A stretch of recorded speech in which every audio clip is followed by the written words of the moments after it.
Yo, yo, yo, what's going on, y'all? It's your boy Romy Rome back again with another YouTube video. This time we're going to be going over my leg day on the second week of NSuns 531. And as I said in the last video, 9 sets, including warm-ups of squats. So taxing on the body, but we got to get it done. I've actually grown to like leg day, I will say. Honestly, one of my favorite exercises to do. Usually I was the opposite. I like doing the upper body more than I did my legs, and that's probably why my legs are skinny, but we're working on it. But yeah, I've grown to love squats, doing lower body exercises. That's pretty much where all your power and your drive comes from. So you got to make sure you have strong legs.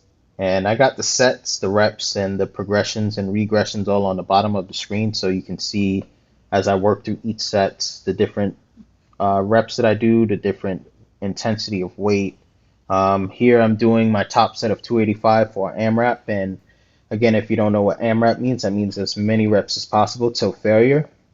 So I was able to get 5 reps here before my legs pretty much gave out. So pretty happy with that because that's definitely an increase from the previous week where I think I did 275 or 280 for about 3 or 4 reps.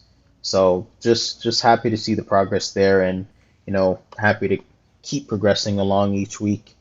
And now we're going to slowly start to work our way back down. The weight is going to get a little bit lower. The reps are going to get a bit higher because now towards the end of the set we're going to start focusing on volume. And that's one of the main differences, again, that I've noticed with this program is as well as intensity, there's volume thrown in there as well, which is, just a great variation to mix in. Me, I'm used to sticking in a specific range. So when it came to the compound list, whether it's bench, squat, overhead press, or deadlifts, I would probably only do like 5 or 6 sets. And, once I started this program, that went out the window. I'm doing anywhere from 9 to 12 sets because I do warm ups and then I get into the working sets. So it's definitely an adjustment. Like I said in the last video, if you're not somebody that's used to doing that much volume, give yourself a week or two and your body will start to get used to it. It's not to say it won't be a challenge, but it's definitely something that you got to get used to. Um, yeah, so the squats felt pretty good. I was able to get through all the sets pretty good, pretty efficiently. Didn't have any aches or pains or anything like that, so that's always a good thing.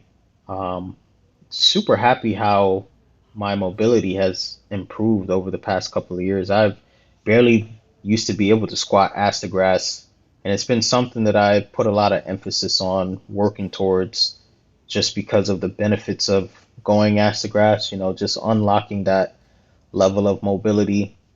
Probably before I was only able to go just above parallel, but making little bits of tweaks, stretching, and just you know, increasing the weight as you're able to get down deep is just so beneficial. So I advise anybody that, is starting to do squats, really work on your mobility. And one of the things that I like to do was pause squat. So I would just sit at the bottom of the squat progression and, sit there for about like 5, 10 seconds and then come up. That's one of the things that helped me. But yeah, I'm loving the progress on the squats. Here I move into some deadlifts. I didn't do too many sets of the deadlifts because I started feeling it in my back. It's one of the reasons why I shied away from doing deadlifts so long ago, but I did say to myself that I want to get back into it. So I did about 5 sets here, started at 160 and worked my way up to 220 pounds. And, it felt pretty good. I didn't feel it too crazy in my back, but I'm sure I can always improve in form and whatnot, so I can minimize feeling it in my back. But it's inevitable. It's a lower back work. It's a lower back exercise, so you're definitely gonna feel it in your lower back. It's a hip hinge movement, so I'm sure I have some improvements to make there. But I thought I did pretty good for someone who hasn't deadlifted in quite some time. My max that I've tried is 315. And I didn't push it any harder than that because I didn't want to injure myself. But Hopefully I can get to a 405 deadlift maybe within the year, but we'll see once we progress throughout the year where we're going to be at.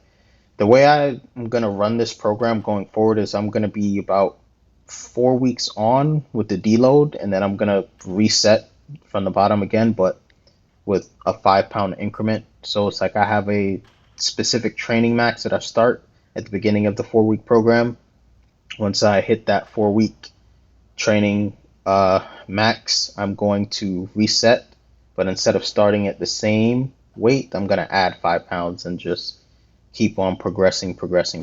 So here is one of my favorite exercises that I like to incorporate on my leg day. It's a leg killer. It's backward sled pulls. Now I got that from Knees Over Toes guy. I love his content, so shout out to him. But this is really good for your knees and strengthening your knees. And then I superset that with some what is it? Easy curl bar lunges, and do that up and down. And I do about 4 to 5 sets of this. So I only recorded one set, but man, if you throw in 4 to 5 extra sets, it's going to have your quads and calves feeling crazy. Then we move on to the seated calf raise. Always got to make sure that we're hitting our calves, boys. We don't want to have stick legs, don't want to be Johnny Bravo out there, so got to hit your calf raises. So I like to do a lot of repetitions here and a lot of sets just because, a lot of us are used to walking around all day, so our calves are pretty used to the volume. So you just got to destroy your calves sometimes. So I think I did 20 repetitions for about 3 or 4 sets. I only recorded, I think, 1 or 2 sets here because, calf raises aren't anything to be excited about. But yeah, got to hit them calf raises.